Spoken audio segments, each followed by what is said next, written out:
kembali lagi bersama saya Fahmi Fariji sebagai reporter dan Amanda Putri menjadi kameramen.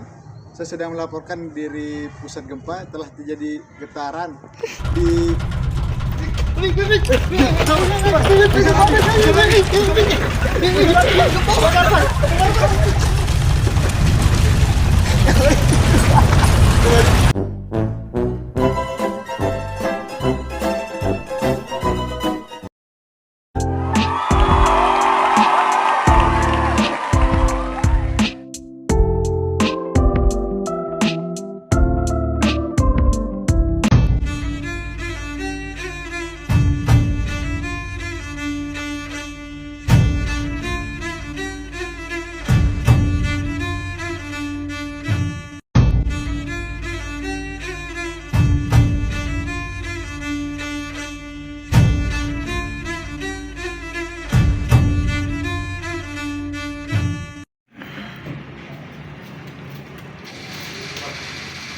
Oke, sebelum kita ke materi yang lebih dalam, alangkah lebih baiknya kita mengetahui apa sih gempa tersebut. Jadi, gempa merupakan getaran atau guncangan yang terjadi akibat pelepasan energi pada energi tektonik, aktivitas vulkanik, dan faktor-faktor lainnya. Getaran ini dapat menyebabkan perubahan struktur geologi pada bumi dan kerusakan pada bangunan yang ada di atasnya. Nah, untuk mengetahui materi tentang gempa, kita harus mengetahui dulu teknik gempanya itu seperti apa. Teknik gempa adalah metode atau pendekatan yang digunakan untuk memahami, memantau, dan meramalkan gempa bumi tersebut. Ini termasuk penggunaan instrumen seismik, pemodelan geologi, dan analisis data untuk mengidentifikasi potensi gempa. Untuk memahami mekanisme gempa dan pengembangan strategi mitigasi risiko gempa, tadi gempa juga cakup pengembangan bangunan dan infrastruktur yang tahan terhadap gempa untuk mengurangi kerusakan dan dampaknya. Baik, sebelum kita masuk ke penjelasan mengenai cara membaca S1 dan SS pada peta gempa, alangkah baiknya kita mengetahui apa sih itu S1 dan SS tersebut.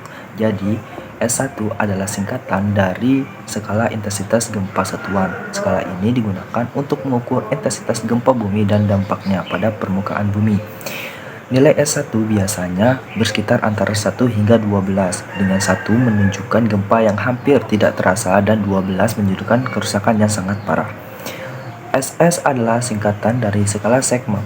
Skala ini digunakan untuk mengukur intensitas gempa bumi, tapi lebih berfokus pada pemodelan sebaran guncangan atau getaran gempa. Hasilnya biasanya ditampilkan dalam bentuk peta dan dengan warna yang berbeda-beda untuk menggambarkan tingkat guncangan di berbagai daerah. Kedua skala ini membantu dalam memahami dampak gempa bumi pada suatu wilayah.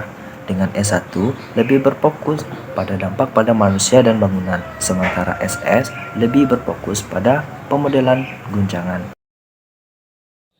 Oke teman-teman, jadi di sini saya akan menjelaskan kepada teman-teman bagaimana sih caranya agar kita bisa menentukan nilai SS dan S1 pada SNI 1726 dalam analisa beban gempa. Oke, jadi teman-teman sebelum itu perlu diketahui bahwasannya SS itu merupakan parameter percepatan periode pendek, sedangkan untuk S1 itu merupakan parameter percepatan respon pada periode 1 detik. Oke, jadi teman-teman untuk keterangan-keterangan atau istilah-istilah seperti S1 dan SS ini teman-teman bisa melihat langsung pada SNI 1726, tepatnya pada halaman 18. Oke, teman-teman. Nah, setelah itu teman-teman langsung saja ya, di sini saya akan memaparkan bagaimana sih cara kita menentukan nilai SS dan S1 pada peta gempa ini sendiri. Oke.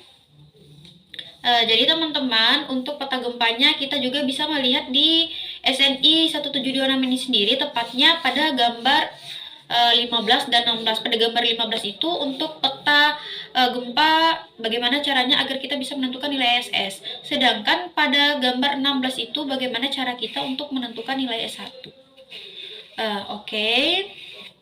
Atau teman-teman lebih spesifiknya itu bisa dilihat pada halaman 246 dan 200 245 dan halaman 246. Oke, teman-teman, jadi di sini saya sudah membuka untuk peta gempanya. Nah, untuk keterangan bagaimana cara kita mengetahui peta yang bisa kita gunakan untuk menentukan nilai SS-nya. Nah, di bawah sini teman-teman, di pojok sini terdapat keterangan nih. Nah, teman-teman bisa dilihat ini adalah keterangan untuk nilai SS. Nah, caranya bagaimana? Caranya adalah yang pertama, kita tentukan dulu nih lokasi mana yang ingin kita tentukan atau lokasi mana yang ingin kita ketahui berapa nilai SS-nya. Nah, teman-teman, pada peta ini misalnya saya akan mencari atau menentukan nilai SS pada wilayah atau pada lokasi ini, yaitu di Kupang ya teman-teman.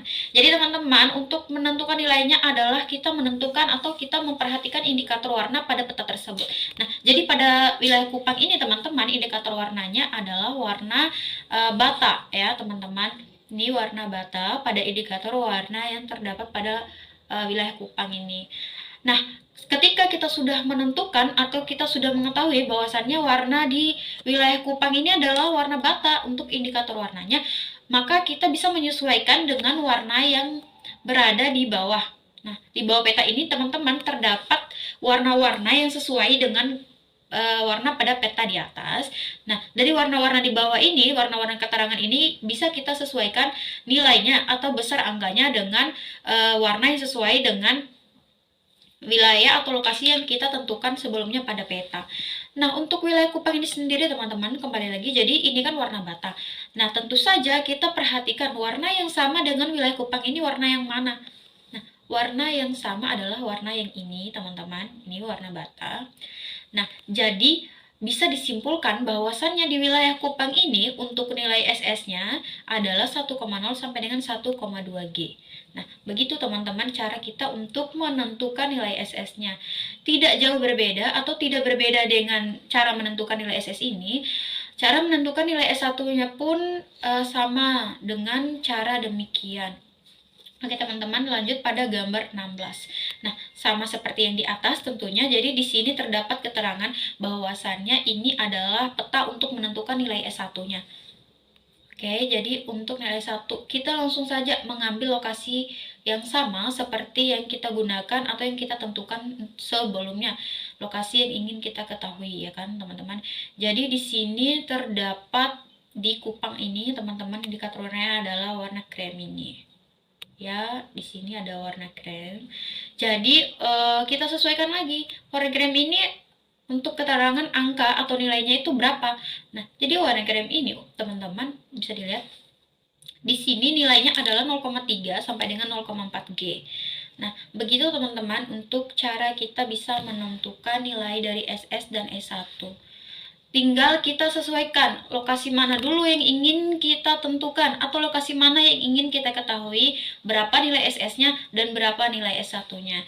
Jadi di sini teman-teman dapat disimpulkan bahwasannya pada peta ini untuk wilayah Kupang itu sendiri memiliki nilai SS sebesar 1,0 sampai dengan 1,2G, sedangkan untuk nilai S1-nya atau parameter percepatan respon periode 1 detiknya adalah 0,3 sampai dengan 0,4G. Itu saja yang bisa saya jelaskan. Terima kasih.